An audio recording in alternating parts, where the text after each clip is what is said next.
ত্রয়োদশ জাতীয় সংসদ নির্বাচনে রিটার্নিং কর্মকর্তাদের বাছাইয়ে সারা দেশে ৩০০ আসনে ৭২৬ জন প্রার্থীর মনোনয়নপত্র বাতিল হয়েছে।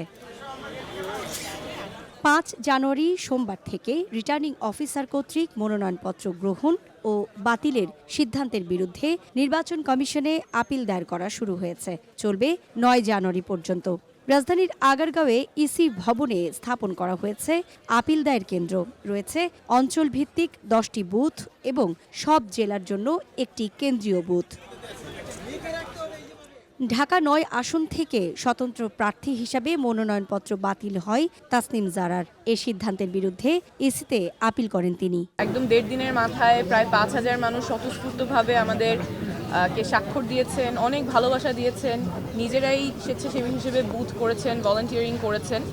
তো এইটার প্রতি সম্মান জানিয়ে আমরা আমাদের আইনি লড়াইটা চালিয়ে যাব। ওনারা চান, যারা স্বাক্ষর করেছেন এই প্রায় ৫,০০০ মানুষ এত অল্প সময়ে, ওনারা চান আমি যাতে নির্বাচনে কন্টেস্ট করতে পারি। তো সেই জন্য আমরা আপিল করেছি।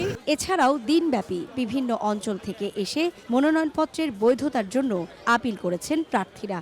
অনেকেরই দাবি ক্ষুদ্র বিষয়ে তাদের মনোনয়নপত্র বাতিল করা হয়েছে, যা গ্রহণযোগ্য নয়। আমার মনোনয়নটা বাতিল হয়েছে অন গ্রাউন্ড যে আমি 1%-এর জনসমর্থনের যে স্বাক্ষর সেটা দিতে ব্যর্থ হয়েছি। ভোটারের কোনো অভিযোগ নেই, অভিযোগ হইল কিছু ফর্মে আমার সই নেই, এই কারণে আমাকে বাতিল করেছে। তো আমার মনোনয়নপত্র বাতিল হয়েছে যে ফর্ম ২০ এবং ২১ এটা পূরণ ছিল না, স্বাক্ষরও ছিল না, কারণ আমার যে লয়ার ছিল তার দায়িত্ব ছিল, উনি আসলে এটা মিস্টেক করেছেন। এখানে আমার প্রস্তাবকারীর যে ভোটার নাম্বারটা, ওইখানে আমার নাম্বারটা ভুলে হয়েছে, সংযোগ করা হয়েছে আর কি। আর দ্বিতীয় হইলো আমার রিটার্ন কাগজ যেটা, ওইটা আমি জমা দিতে উকিল সাহেব দিয়েছেন, তো এটা দিতে ভুলে গেছিল আর কি। বুথ পরিদর্শনে এসে সিনিয়র সচিব আখতার আহমেদ গণমাধ্যম কর্মীদের জানান, বাতিল প্রার্থী বা সংক্ষুব্ধ যে কেউ আপিল করতে পারবেন। যাচাই বাছাই করে সিদ্ধান্ত নেবে নির্বাচন কমিশন। সংক্ষুব্ধ ব্যক্তি যে কোনো বিষয়ে আপিল করতে পারেন। আমরা কাগজটা নেব, পরীক্ষান্তে সিদ্ধান্ত দেওয়া হবে।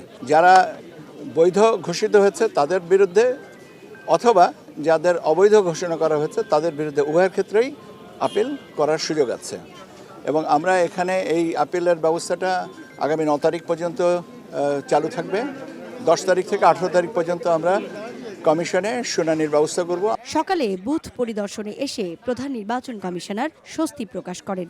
বলেন, একটি অবাধ এবং সুষ্ঠু নির্বাচন সম্পন্ন করতে পারবে কমিশন। যখন নমিনেশন ফাইল করে অনেক লোক গিয়ে হাজির হয়, রিটার্নিং অফিসারের ওখানে অনেক একটু ভিড় হয়, কিন্তু it will all be over ইনশাল্লাহ। আমরা এখনো কনভিন্সড যে আমরা একদম একটা ফেয়ার অ্যান্ড ক্রেডিবল ইলেকশন ইনশাল্লাহ দিতে পারবো। চিন্তা করবেন না, সবার সহযোগিতা নিয়ে ইনশাল্লাহ। মনোনয়নপত্র গ্রহণ বা বাতিলের সিদ্ধান্তের বিরুদ্ধে দাখিল করা আপিল নির্বাচন কমিশন আগামী ১০ জানুয়ারি থেকে ১৮ জানুয়ারির মধ্যে নিষ্পত্তি করবে। সুকন্যা আমির, ওয়ান নিউজ, ঢাকা।